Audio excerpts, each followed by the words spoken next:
আসসালামু আলাইকুম সম্মানিত বন্ধুগণ, আমি আপনাদেরকে আজকে জানাবো সবজির পাইকারি এবং খুচরা দাম।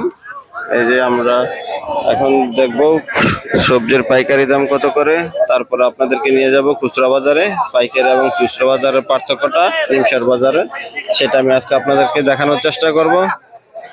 এই যে দেখুন এখানে আছে, এই বর্তমানে কিন্তু সবজির দাম একটু বেশি। এই যে দেখুন বর্তমানে সবজির দাম বেশি। লাউ কত করে নেবে? লাউ 70 টাকা 80 টাকা করে পিস এখানে। তারপরে মিষ্টি কুমড়ো 70 টাকা 80 টাকা। এই যে বড়গুলো 70 থেকে 80 টাকা, 70 টাকা 80 টাকা। আর লাউ 70 টাকা। এই যে দেখেন লাউ 70 টাকা, মিষ্টি কুমড়াও। আসুন অন্য সবজির দাম জানি।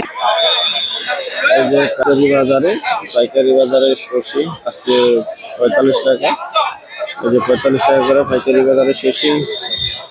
এই দেখুন 45 টাকা।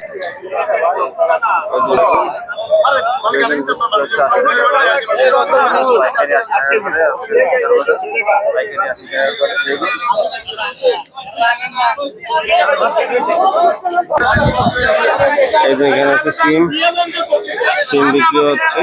এই যে সিম, সিম বিক্রি